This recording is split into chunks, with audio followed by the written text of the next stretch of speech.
Мына мұсылман адамның бай болу керек па, кедей болу керек па деген кезде Алла тағала Құранда бір дұға үйретеді бізге. Байлықты сұрау керек екен, дүниені сұрау керек екендігін. Және де дүниені бірінші кезекте сұрау керек екенін үйретеді. Оны барлықтарыңыз білесіздер. Кеше Каабаны 7 рет айналғанда 7 рет айқайлап айттым мен. Роббана атина фид дуния хасана, ва фил ахирати хасана, ва қина азабан-нар. Алла тағала бізге осы дүниенің жақсылықтарын төгіп бер, ахиреттің жақсылықтарын үйіп төгіп бер. Және де оттың азабынан бізді құтқара көр дейді. Сонда мына Құранның аяты ғой. Алла тағала бүйтіп айтады. Фаминан наси ман яқулу роббана атина фид дуния ва ма лаху фил ахирати мин халақ дейді. Бір адамдар бар дейді. Алла тағаладан дүниеде жақсылық бер деп сұрайды. Бірақ ертең ахиретте оларға ешқандай үлес жоқ дейді. Ва минхум ман яқулу роббана атина фид дуния хасана ва фил ахирати хасана ва қина азабан-нар. Олардың арасында басқа бір тобы бар дейді. Алла тағалам бізге осы дүниенің де жақсылығын бер, ахиреттің де жақсылығын бер, және де оттың азабынан сақтай көр. Улаика лахум насибу мимма касабу валлаху сариул хисаб. Міне сол топқа Алла тағала есеп қисапсыз ертең ризық несібесін дүниеде де ахиретте де береді дейді. Алла тағала есептесуде өте тез жүйрік қой дейді. Әркімнің өзінің есебін беруге тез Алла. Әп-сәтте бере салады. Енді қараңыздар. Мұсылман адамдарды кейбір адамдар былай айыптайды. Сендер осы ахирет дей бересіңдер.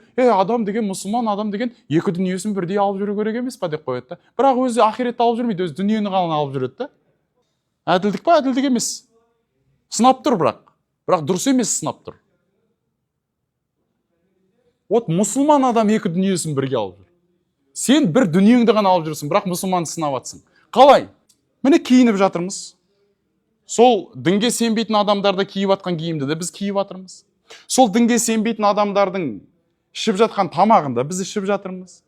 Сол дінге сенбейтін адамдардың тұрып жатқан баспаналарында да біз тұрып жатырмыз. Сол дінге сенбейтін адамдардың мініп жатқан көлігінде біз мініп жатырмыз. Сол дінге сенбейтін адамдардың ұялы телефондары бар ғой, ұстап жүрген, оны да біз ұстап жүрміз. Былайша айтқанда, олардың алып жатқан әйелдерінде біз алып жатырмыз. Олардың шығып жатқан күйеулеріне біздің де қыздарымыз, мұсылман қыздарымыз күйеулеріне шығып жатыр. Біз дүниеден де, ахиреттен де құр қалып жатқан жоқпыз. Бізге Алла тағала дүниеде де беріп жатыр. Бірақ Алла тағала бізге ахиретті де беріп жатыр ғой. Ол кісілерге Алла тағала дүниені беріп қойған, бірақ оларға ахирет жоқ қой. Міне мұсылман адам екі дүниені бірдей ұстайды дейді. Мұсылман адамның екі дүниені бірге ұстап жүруі ләзім. Және де мына дұғада байқадыңыздар ма? Алла тағала бірінші бізге үйретіп жатыр ғой дұғаны. Мына жауамиу дуа дейді. Дұғалардың атасы дейді мына дұғаны. Ең ұлы дұға мынау.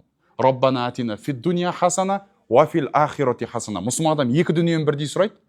Және де оттың азабынан құтқар деп сұрайды. Енді қараңыздар.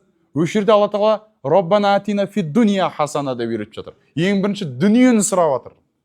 Егер Алла тағала дүниені сұратып жатқан болса, енді бұл дүние мақталған ба, датталған ба, жалпы Алла тағала бұған риза ма, риза емес па? Біз бай болғанымызды қалап тұр ма, әлде кедей болғанымызды қалап тұр ма? Алла тағала бай болғанымызды қалап тұр.